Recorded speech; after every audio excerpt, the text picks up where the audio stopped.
నమస్కారం. ఈ ఎక్స్‌ప్లెయినర్‌కు స్వాగతం. ఈరోజు మన ఫోకస్ అంతా కూడా ఒక strict mechanical options trading approach పైనే ఉంటుంది. ఒక రిస్క్ మేనేజర్గా ఇక్కడ ఫస్ట్ ప్రయారిటీ ఏంటో తెలుసా? Capital preservation. అంటే అసలు మూలధనాన్ని సురక్షితంగా కాపాడుకోవడం. సో, ఏమాత్రం ఆలోచించకుండా డైరెక్ట్‌గా మ్యాటర్‌లోకి డైవ్ చేద్దాం. ఈ స్ట్రాటజీ వెనుక ఉన్న మెయిన్ ఫిలాసఫీ చాలా సింపుల్ అండి. మార్కెట్లో ఎప్పుడు బ్లాస్ట్ అవుతుందో తెలియని వొలటాలిటీ నుంచి మనల్ని మనం ప్రొటెక్ట్ చేసుకుంటూనే ఆ నిలకడగా వచ్చే థీటా డికేని క్యాచ్ చేయడం. ఆప్షన్స్ ట్రేడ్ చేసే ప్రతి ఒక్కరికి ఇది నిజంగా ఒక అదృశ్య రక్షణ కవచం లాంటిది. ఒక డిసిప్లిన్ రిస్క్ మేనేజర్కి మార్కెట్ కండిషన్స్ ముందే అర్థం కావాలి కదా.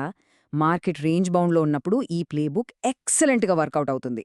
కొద్దిగా వొలటాలిటీ ఉన్నా సరే సూపర్ రిజల్ట్స్ ఇస్తుంది. కానీ స్ట్రాంగ్ ట్రెండింగ్ మార్కెట్లో మాత్రం ఇది కొంచెం రిస్కీ వ్యవహారమే. సో ఏ వాతావరణంలో ఎలా అడుగు వేయాలో ఖచ్చితంగా తెలుసుండాలి. ఈ సెషన్లో మనం కవర్ చేయబోయే టాపిక్స్ ఇవే. ముందుగా స్ట్రాటజీ ఓవర్వ్యూ, ఆ తర్వాత విఐఎక్స్ వాడి స్ట్రైక్స్ ఎలా సెలెక్ట్ చేయాలో నేర్చుకుందాం. నెక్స్ట్ ఒక ప్రాక్టికల్ కేస్ స్టడీ, అలాగే అడ్జస్ట్మెంట్స్, ఫైనల్గా మన స్ట్రిక్ట్ రిస్క్ మేనేజ్మెంట్ రూల్స్. ఎమోషన్స్ని పక్కన పెట్టేసి పక్కా పారామీటర్స్తో సాగిపోదాం. Right. First section, the hedged strategy overview. అసలు ఈ బేసిక్ ఎంజిన్ ఎలా పనిచేస్తుందో ఇప్పుడు డీకోడ్ చేద్దాం. క్యాలెండర్ స్ప్రెడ్స్ అంటే ఏంటి? సింపుల్గా చెప్పాలంటే కరెంట్ ఎక్స్పైరీ ఆప్షన్స్ని సెల్ చేస్తూ అదే సమయంలో నెక్స్ట్ ఎక్స్పైరీ ఆప్షన్స్ని సేమ్ డైరెక్షన్ లేదా దగ్గరి స్ట్రైక్స్లో బై చేయడం. ఇక్కడ మ్యాజిక్ ఏంటంటే ఒక పక్క షార్ట్ టర్మ్లో కరిగిపోయే ప్రీమియం లాస్ అంటే ఆ థీటా డీకేని మనం ప్రాఫిట్గా మారుస్తాం, మరోపక్క ఆ లాంగ్ టర్మ్ ఆప్షన్స్ మనకు వొలటాలిటీ నుంచి సూపర్ ప్రొటెక్షన్ ఇస్తాయి. ఈ లాజిక్ని కొంచెం క్లియర్గా చూద్దాం. మార్కెట్ పెద్దగా మూమెంట్ లేకుండా ఒకే రేంజ్లో సైలెంట్గా ఉందనుకోండి, మనకు అద్భుతమైన థీటా ప్రాఫిట్ వస్తుంది. ఒకవేళ ఊహించిన విధంగా సడన్గా మార్కెట్ స్ట్రాంగ్గా మూవ్ అయితే అప్పుడే మనం బై చేసిన నెక్స్ట్ ఎక్స్పైరీ ఆప్షన్స్ యాక్టివేట్ అవుతాయి. వాటి వేగా బెనిఫిట్ వల్ల డౌన్ సైడ్ రిస్క్కి ఆటోమేటిక్గా బ్రేకులు పడిపోతాయి. Moving on to section 2, strike selection using VIX.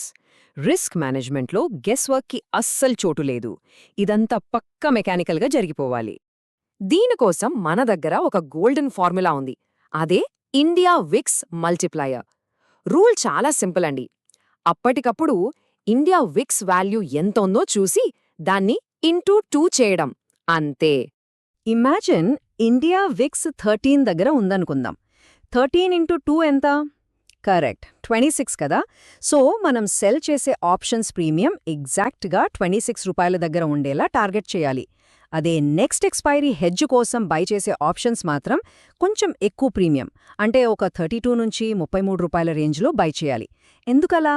ఎందుకంటే లాంగర్ ఎక్స్పైరీ ఆప్షన్స్లో థీటా డీకే చాలా స్లోగా ఉంటుంది, సో వాటి వాల్యూ అంత త్వరగా కరిగిపోదు. Now section 3, trade setup case study. Theory okay, కానీ ప్రాక్టికల్గా ఒక నిఫ్టీ ట్రేడ్లో దీని ఎగ్జాక్ట్గా ఎలా సెటప్ చేయాలో చూద్దాం. ఈ సెటప్లో ముఖ్యంగా రెండు స్టెప్స్ ఉంటాయి. స్టెప్ 1, కరెంట్ ఎక్స్పైరీలో ఉన్న ఓటీఎం కాల్ మరియు పుట్ ఆప్షన్స్ని సెల్ చేయడం. ఇలా చేయడం వల్ల ఆ థీటా డీకేని మనం లాక్ చేసినట్టే. వెంటనే స్టెప్ 2, నెక్స్ట్ వీక్ ఎక్స్పైరీలో ఉన్న సేమ్ లేదా దగ్గరి స్ట్రైక్స్ని బై చేయడం. ఈ బయింగ్ లెగ్స్ మనకు మార్కెట్లో సడన్ స్పైక్స్ వచ్చినప్పుడు ఒక సెక్యూరిటీ గార్డ్లా నిలబడతాయి. ఒకసారి ట్రేడ్ టైమ్ లైన్ గమనిద్దాం. డే 1 నాడు నిఫ్టీ 18,285 దగ్గర ఎంటర్ అయ్యాం అనుకుందాం. మిడ్ వీక్ వచ్చేసరికి మార్కెట్ సడన్గా 18,550కి జంప్ అయింది. అప్పుడే మన అడ్జస్ట్మెంట్ ట్రిగ్గర్ అవ్వాలి. ఇక ఫైనల్గా ఎక్స్పైరీ రోజున పూర్తిగా ఎగ్జిట్ అవ్వడం లేదా రూల్స్ ప్రకారం క్లోజ్ చేయడం జరుగుతుంది. ఎప్పుడు సైలెంట్గా ఉండాలి, ఎప్పుడు యాక్షన్లోకి దిగాలి అనేది ఈ టైమ్ లైన్ మనకు స్పష్టంగా చెప్తుంది. Let's go to section 4, mid week mile stone adjustments. ఒక రిస్క్ మేనేజర్ టాలెంట్ అంతా ఎంట్రీలో కాదు బయటపడేది. మార్కెట్ రివర్స్ అయినప్పుడు ఆ పొజిషన్ని ఎంత కూల్గా హ్యాండిల్ చేశామన్న దానిపైనే ఆధారపడి ఉంటుంది.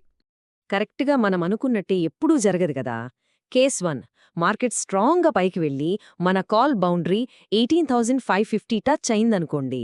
ఏమాత్రం ఆలస్యం చేయకుండా పుట్ సైడ్ లెగ్స్ క్లోజ్ చేసి ఎక్స్ట్రాగా ఒక నెక్స్ట్ ఎక్స్పైరీ పుట్ని సెల్ చేయాలి. కేస్ 2, ఒకవేళ మార్కెట్ స్ట్రాంగ్గా ఫాల్ అయ్యి 18,000 దగ్గరికొస్తే ఆ ప్రమాదాన్ని న్యూట్రలైజ్ చేయడానికి కాల్ సైడ్ లెగ్స్ని ఎగ్జిట్ చేయాల్సిందే. ఇక్కడ మీరు గుర్తుపెట్టుకోవాల్సిన మెయిన్ పాయింట్ ఏంటంటే, ఇవి మార్కెట్ ఎటు వెళ్తుందో ప్రిడిక్ట్ చేసే పనులు కావు. ఇవి పక్కా mechanical if then rules. Trending మార్కెట్స్లో లాస్ని తగ్గించడానికి, మన స్ట్రాటజీ ఇంకొన్ని రోజులు బ్రతికి బట్టకట్టడానికి, ఫైనల్గా మన ప్రాఫిట్స్ని ఇంప్రూవ్ చేయడానికి డిజైన్ చేసిన ఖచ్చితమైన సిస్టమ్ ఇది. ఇక final and most important section 5 strict risk management rules. క్యాపిటల్ని కాపాడే ఆ హార్డ్ స్టాప్ గురించి ఇప్పుడు క్లియర్గా మాట్లాడుకుందాం. ఆ గోల్డెన్ రూల్ ఇదిగోండి. మ్యాక్సిమం లాస్లో 75% టచ్ అవ్వగానే ఎగ్జిట్ అయిపోవాలి. అంతే. పూర్తి లాస్ వచ్చే వరకు ఎట్టి పరిస్థితుల్లోనూ వెయిట్ చెయ్యకూడదు. మనం ఎంతో కష్టపడి వారాల తరబడి సంపాదించిన ప్రాఫిట్స్ని ఏ ఒక్క చెత్త ట్రేడ్ కూడా వాషౌట్ చేయకుండా ఈ రూల్ మనల్ని కాపాడుతుంది. దీన్ని ఒక చిన్న నంబర్తో చూద్దాం. మ్యాథమెటికల్గా మీ పొజిషన్కి మ్యాక్సిమం లాస్ 5,000 రూపాయలనుకోండి. దాంట్లో 75% అంటే ఖచ్చితంగా 3,750 రూపాయలు. స్క్రీన్ మీద ఆ 3,750 లాస్ కనిపించగానే ఎలాంటి ఎమోషన్స్, సెకండ్ థాట్స్ లేకుండా అన్ని లెగ్స్ని స్క్వేర్ ఆఫ్ చేయాల్సిందే. ఇక్కడ హోప్కి ఆస్కారం లేదు. ఎందుకు అంత ఫాస్ట్గా కట్ చేయాలి అంటే, డీప్ లాస్లో ఉన్న ట్రేడ్ని కాపాడటానికి బలవంతంగా అడ్జస్ట్మెంట్స్ చేసుకుంటూ పోతే బ్రోకరేజ్ ఛార్జీలు ఆకాశాన్నంటుతాయి. పైగా అది ఊహించని రిస్క్ని యాడ్ చేస్తుంది, ఎమోషనల్ ట్రేడింగ్కి దారితీస్తుంది. ట్రేడింగ్లో ఎప్పుడైనా సరే ప్రయారిటీ నంబర్ 1 క్యాపిటల్ ప్రొటెక్షన్ మాత్రమే. ముగించే ముందు ఒకే ఒక్క ప్రశ్న: మీ ట్రేడ్స్ని ఎమోషన్స్ కంట్రోల్ చేస్తున్నాయా, లేక పక్కా మ్యాథమెటికల్ లిమిట్స్ మీ క్యాపిటల్ని ప్రొటెక్ట్ చేస్తున్నాయా? ఈ ఎక్స్ప్లెయినర్ ద్వారా మనం నేర్చుకున్న కీలకమైన విషయం ఏంటంటే, మీ ప్రతి నిర్ణయం స్ట్రక్చర్డ్ రూల్స్, ఖచ్చితమైన VIX క్యాల్క్యులేషన్స్, అలాగే అబ్సల్యూట్ లాస్ లిమిట్స్ మీద మాత్రమే ఆధారపడి ఉండాలి. Think about it. సక్సెస్ఫుల్ ట్రేడింగ్కి అదే అసలైన సీక్రెట్. మళ్ళీ కలుద్దాం. మా వద్ద ఉన్న ఎక్కువ విన్ రేట్ మరియు 1:2 రిస్క్ రివార్డ్ రేషియో ఉన్న Nifty option buying strategy ebook కావాలనుకునేవారు మా వాట్సాప్ నంబర్కు PDF అని కామెంట్ చేయగలరు.